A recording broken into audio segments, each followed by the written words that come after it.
Bismillahirrahmanirrahim. Allahumma inni as'aluka ilman nafi'an wa rizqan thayyiban wa amalan mutaqabbalan. Amin ya robbal alamin. Untuk kelas pagi sudah saya beritahu tadi pagi, perkuliahan untuk kelas pagi itu digabung ke kelas malam karena tadi pagi dosen-dosen Fakultas Hukum semuanya mengikuti workshop gitu. Nah ini saya tidak heran kalau Pak Kadir hari ini tidak masuk ya, mungkin karena kelelahan, dan saya tidak terlalu lelah karena sudah didoping dengan madu dan juga dengan minuman berenuk. Yang belum tahu minuman berenuk apa, singgah nanti di channel YouTube saya ya. Nah, minggu yang lalu kita sudah membahas tentang hukum perdata internasional. Sebentar, kita tadi sudah berdoa belum? Belum ya? Mas Herman tadi kita sudah berdoa belum ya? Kok jadi lupa saya? Belum ya? Wah, jangan sampai lupa berdoa ini. Iya. Belum. Berdoa dulu baru ikhtiar, ya. Doa baru belajar, doa baru kerja, doa baru keluar rumah, doa baru makan. Baik, kita berdoa dulu. Bismillahirrahmanirrahim. Allahumma inni as'aluka ilman nafi'an wa rizqan thayyiban wa amalan mutaqabbalan. Amin ya robbal alamin. Pertama-tama kita panjatkan rasa syukur kita ke hadirat Allah Subhanahu wa taala yang atas kasih sayangnya yang Rahman dan Ar-Rahim berkenan untuk mempertemukan kita kembali di kelas ini di mata kuliah hukum internasional. Juga kita sampaikan sholawat dan salam hormat kita kepada satu-satunya manusia terbaik yang ditunjuk Allah untuk menjadi tauladan kita di muka bumi, Nabi Allah Muhammad Shallallahu Alaihi Wasallam beserta keluarga dan para sahabat beliau. Saya senang sekali bisa berjumpa dengan mahasiswa-mahasiswa semua,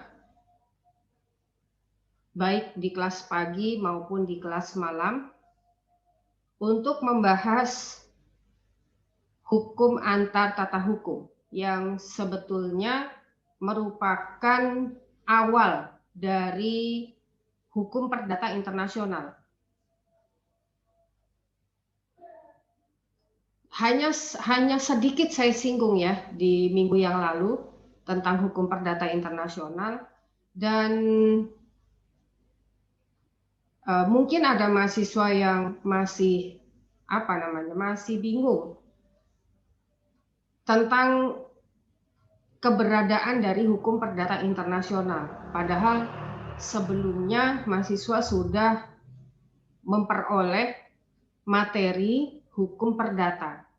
Ternyata tidak hanya cukup mempelajari hukum perdata dalam wilayah yurisdiksi Indonesia saja, tetapi juga mempelajari kepentingan para pihak, gitu ya, mempelajari keperdataan yang lintas batas negara. Hukum perdata internasional tidak muncul begitu saja. Dia muncul, ada latar belakangnya, ada sejarahnya, gitu. Sejarahnya dimulai dari hukum antar tata hukum atau kita kenal sebagai hatah. Hatah hukum antar tata hukum. Di negara-negara lain memakai istilah yang berbeda, bukan hukum antar tata hukum, tetapi yang dipakai adalah conflict of law, begitu. kita berbeda dengan negara-negara lain karena kita unik, begitu. Seperti yang sudah dibahas di PIH semester 1, bahwa dasar hukum Indonesia itu berlaku 3, hukum negara, hukum agama, dan hukum adat. Itu dasar hukum yang berlaku di negara kita, di mana ketiga-tiganya mendapatkan kedudukan yang sama di dalam hukum nasional Indonesia. Jadi tidak ada yang lebih tinggi derajatnya, tidak ada yang lebih rendah derajatnya, sama. Baik hukum negara, hukum agama maupun hukum adat. Karena itulah di Indonesia ada 2 bentuk hukum, hukum tertulis dan hukum tidak tertulis. Hukum tidak tertulis adalah hukum adat. Nah, lalu apa kaitannya dengan hatta? Ini sangat berkaitan sekali karena hukum antar tata hukum dia ada 2 bentuk. Yang pertama adalah hatta internal. Yang kedua hatta eksternal.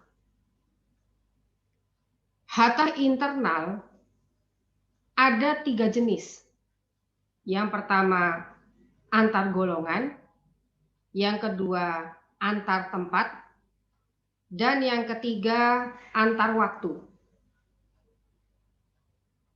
Ini sangat erat sekali kaitannya dengan pemberlakuan 3 dasar hukum di Indonesia tadi. Saya ulangi lagi, hatta internal itu ada 3 bentuk: antar golongan, antar tempat, antar waktu.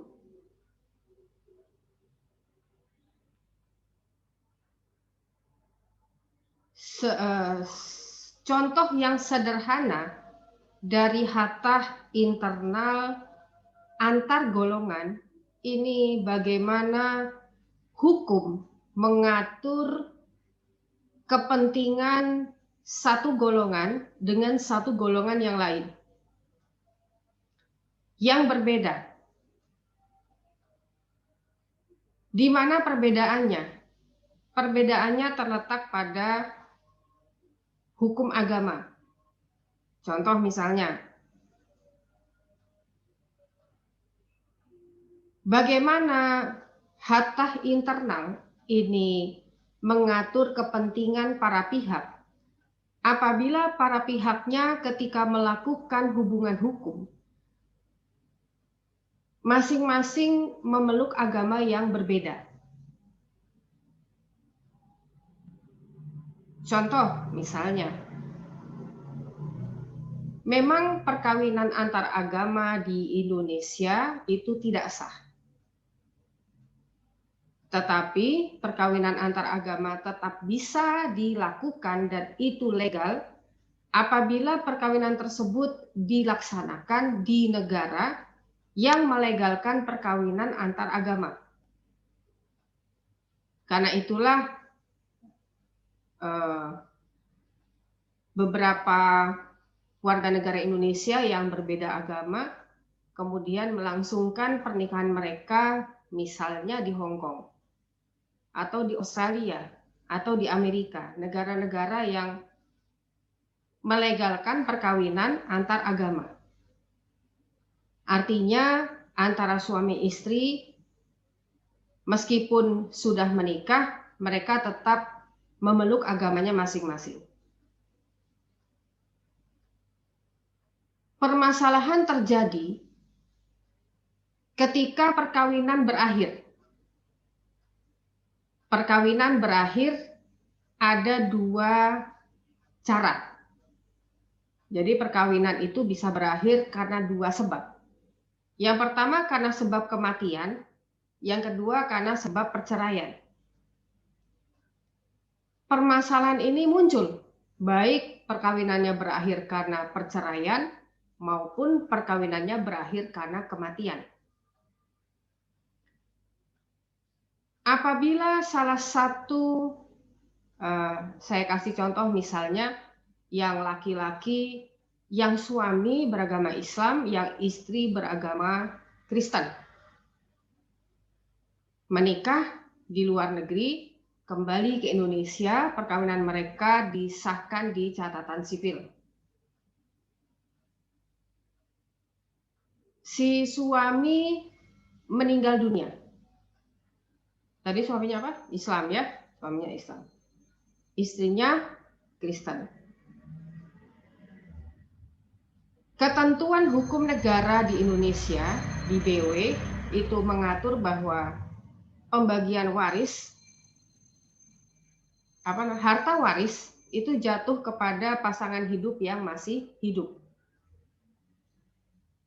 Jadi kepada istri. Anak-anak belum. Karena jatuh ke tangan pasangan hidup yang masih hidup. Tetapi tidak demikian dengan agama Islam. Yang mana pewaris memeluk agama tersebut. Jadi dia sampai dia meninggal, dia masih tetap Islam. Berdasarkan hukum waris Islam, pewaris dengan ahli waris yang berbeda iman tidak punya hak untuk saling mewarisi. Nah, ini jadi timbul masalah. Karena berdasarkan hukum Islam, istri tidak berhak mewaris. Karena dia bukan beragama Islam. Sedangkan dalam Injil, itu tidak menjadi masalah. Boleh-boleh saja saling mewarisi, walaupun antara suami dengan istrinya itu berbeda iman.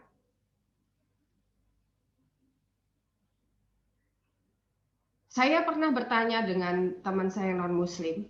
Saya tanya, apakah ada ketentuan di dalam kitab suci umat Kristiani bahwa umat Kristiani hanya boleh menikah dengan umat Kristiani? Iya.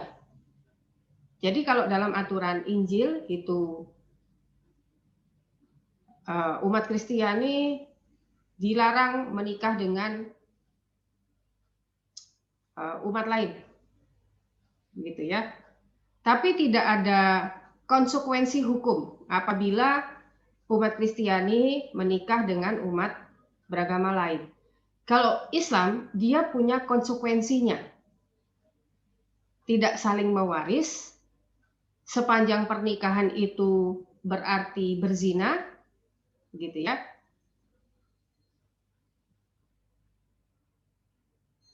Dan ini merupakan hal yang sangat yang sangat dilarang ya dalam agama Islam kalau pernikahannya berbeda agama. Tapi bedanya di situ. Kalau hukum Islam ada dampaknya. Nah, ini jadi konflik of law. Ini ketika si suami meninggal dunia, dia masih tetap memeluk agama Islam. Masalah yang pertama adalah harta waris tersebut dibagi berdasarkan hukum apa? Apakah berdasarkan hukum waris Islam, yang mana kalau diterapkan, istri nggak dapat. Anak-anak dapat, kalau agamanya sama. Kalau dia Islam juga. Gitu ya. Mudah-mudahan bisa difahami ya, seperti itu. Gitu. Nah, ini antar golongan, antar agama. Kemudian izin Bu, iya, silakan. Mohon di ACC teman-teman. Oh iya, ya Allah. Baru masuk. Ya, selamat bergabung.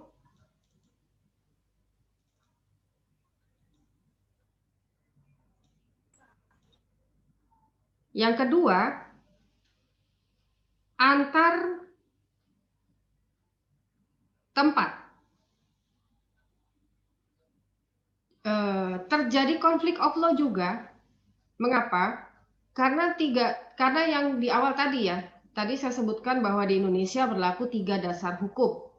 Hukum negara, hukum agama, hukum adat. Sebagai contoh, bagaimana konflik of law ini terjadi antar tempat? Misalnya, seorang laki-laki bersuku Jawa menikah dengan seorang perempuan bersuku Minangkabau.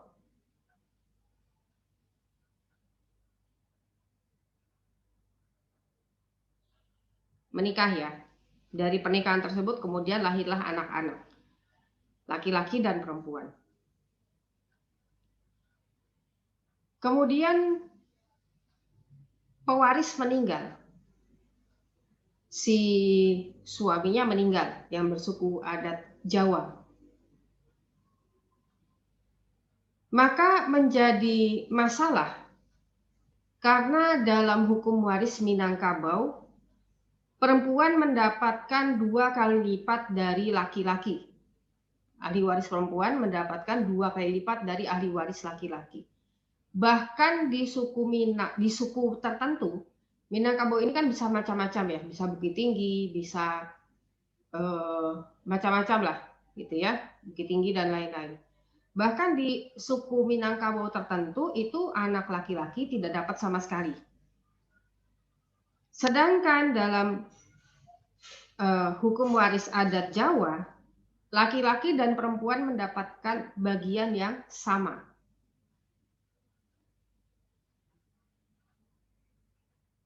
Nah, ini menjadi masalah, menjadi konflik of law. Hukumnya berkonflik. Hukum waris adat Minangkabau berkonflik dengan hukum waris adat Jawa. Nah, kemudian yang ketiga adalah antar waktu. Antar waktu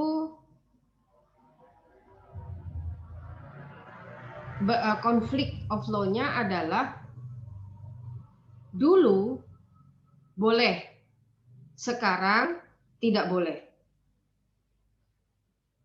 Gitu ya. Nah,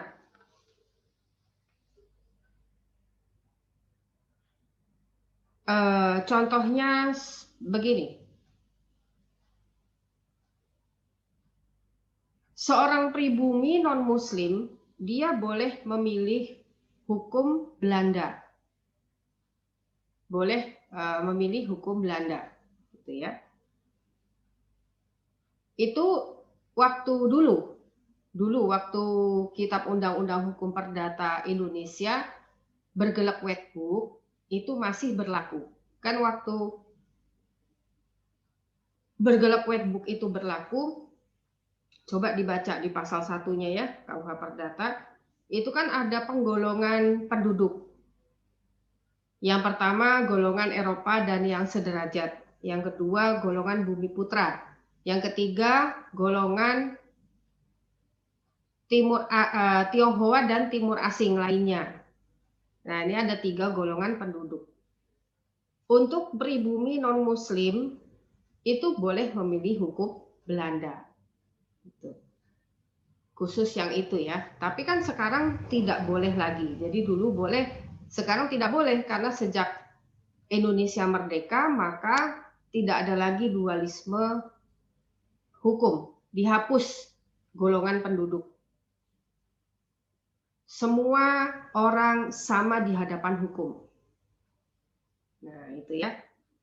Nah, itu adalah hatah internal. Kemudian hatah eksternal, inilah yang disebut sebagai hukum perdata internasional. Yang kemarin sudah dipelajari sedikit oleh mahasiswa ya kemarin. Hatah eksternal atau hukum antar tata hukum eksternal, dia terbagi menjadi 2 jenis. Yang pertama keluarga, yang kedua non-keluarga. Yang non-keluarga ini sering disebut sebagai bisnis. Permasalahan hukumnya terletak pada kontrak bisnis. Jadi hukum perdata internasional itu bisa 2 jenis, bisa keluarga, bisa bisnis. Nah, ini non keluarga ya, bisa keluarga, bisa bisnis. Bagaimana hukum perdata internasional ini atau hukum antar tata hukum eksternal? Pada bidang keluarga, ini contohnya adalah misalnya seorang pria Jepang menikah dengan wanita Indonesia. Nah, ini merupakan hatah eksternal atau hukum perdata internasional. Minggu yang lalu kita sudah membahas bahwa ada 4 unsur yang dapat dijadikan pedoman bagi kita apakah sengketa yang sedang kita hadapi masuk pada hukum perdata biasa, hukum perdata yang KUH perdata, atau masuk pada hukum perdata internasional. Jadi nanti kalau lulus dari fakultas hukum, kemudian menjadi konsultan hukum biasanya ya, atau menjadi lawyer, atau menjadi notaris. Nah, para pihak datang, yang pertama harus dilihat adalah apakah ada unsur asing dalam peristiwa hukum tersebut. Kalau ada unsur asingnya, maka yang berlaku adalah hukum perdata internasional. Kalau tidak ada unsur asingnya, maka yang berlaku adalah hukum perdata.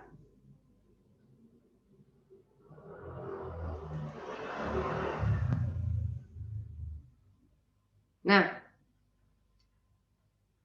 minggu yang lalu sudah dijelaskan bahwa unsur asing itu ada 4. Yang pertama, dilihat dulu kewarganegaraan para pihak.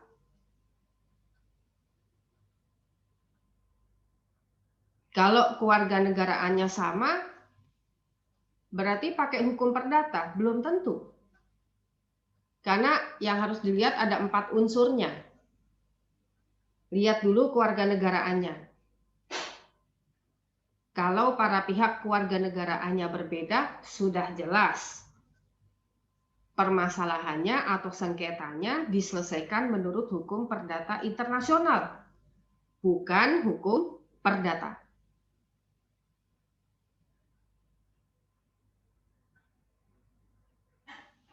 Bagaimana kalau kewarganegaraannya sama? Dilihat lagi unsur asing yang kedua.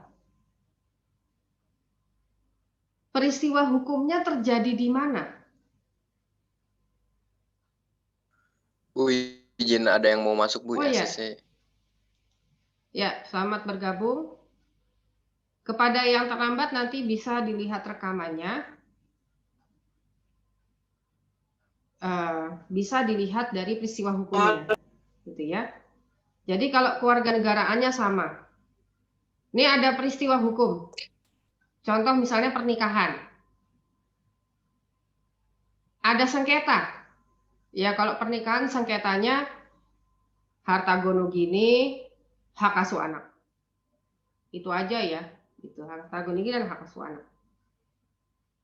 Lihat dulu para pihaknya, suami istri tersebut sama nggak kewarganegaraannya? Kalau berbeda, ya tidak pakai hukum perdata, tapi memakai hukum perdata internasional. Bagaimana kalau suami istri tersebut kewarganegaraannya sama-sama Indonesia? Dilihat lagi, pernikahannya dilaksanakan di mana? Kalau pernikahannya dilaksanakan di luar Indonesia, maka yang berlaku adalah hukum perdata internasional. Kalau peristiwa hukumnya terjadi di Indonesia, apakah pakai hukum perdata? Belum tentu. Lihat lagi domisilinya. Domisilinya di mana? Contoh misalnya, suami istri, warga negara Indonesia, menikah di Indonesia. Setelah menikah, dua-duanya pindah ke Singapura. Karena suaminya menempati cabang perusahaan yang Singapura misalnya. Berarti kewarganegaraannya tidak ada unsur asing. Dua-duanya WNI. Peristiwa hukumnya terjadi di Indonesia. Tapi domisilinya di luar negeri. Maka penyelesaian sengketa di antara suami istri apabila ada sengketa, mau bercerai, memperebutkan harta godo gini, atau memperebutkan hak asuh anak. Ya ini harus diselesaikan dengan hukum perdata internasional. Tidak bisa lagi dengan hukum perdata Indonesia. Meskipun dua-duanya warga negara Indonesia, meskipun peristiwa hukumnya terjadi di Indonesia.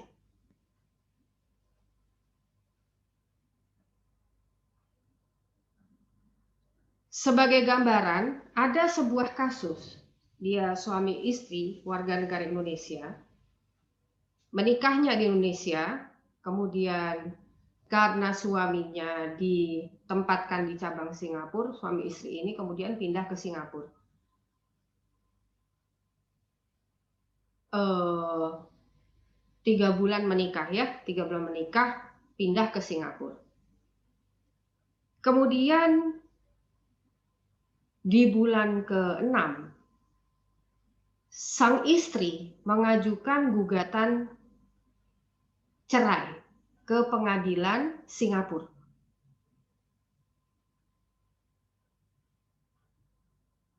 Begitu. Nah, maka hakim tidak bisa serta-merta memutus berdasarkan undang-undang peradilan. Kalau kita kan pengadilan agama ya, kalau dua-duanya beragama Islam kan.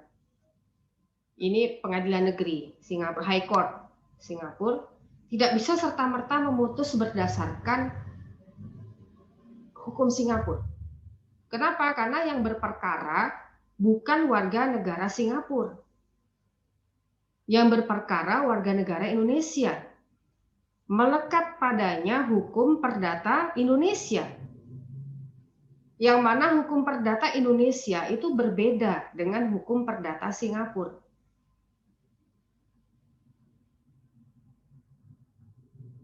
Jadi tidak bisa serta-merta memutus berdasarkan hukum Singapura. Tetapi, Undang-Undang Hukum Perdata Internasional Singapura mengatur bahwa terhadap warga negara asing yang mengajukan gugatan cerai di pengadilan Singapura bukan merupakan kompetensi absolut pengadilan High Court Singapura untuk memutus, gitu ya. Jadi kalau bukan wewenang dia, kecuali warga negara asing tersebut sudah berdomisili di Singapura selama 2 tahun berturut-turut. Atau tidak 2 tahun berturut-turut, tetapi pengajuan gugatan cerainya didasarkan atas kekerasan dalam rumah tangga. Jadi Undang-Undang Hukum Perdata Internasional Singapura itu tidak mau memutus perkara terhadap suami istri berkewarganegaraan asing yang mengajukan gugatan cerai, baik yang mengajukan gugatan suaminya atau yang mengajukan gugatan istrinya, kalau si suami istri ini belum 2 tahun berdomisili di Singapura. Tidak terima gitu gugatannya. Jadi harus 2 tahun dulu domisili di Singapura, baru dia baru pengadilan Singapura menerima untuk diadili di pengadilan di High Court Singapura. Atau tadi ataunya kecuali KDRT. Jadi kalau KDRT boleh-boleh aja mengajukan gugatan cerai di High Court Singapura walaupun belum 2 tahun domisili di sana. Gitu ya. Nah, saya rasa ini dulu yang dicerna, Ini masih ada beberapa yang harus kita bahas berkenaan dengan Hatta yang akan kita lanjutkan minggu depan, gitu ya. Ini saja dulu dicerna, gitu ya. Kita bertahap supaya pemahamannya juga lebih baik, gitu ya. Nah, baik, ini waktunya sudah habis. Mudah-mudahan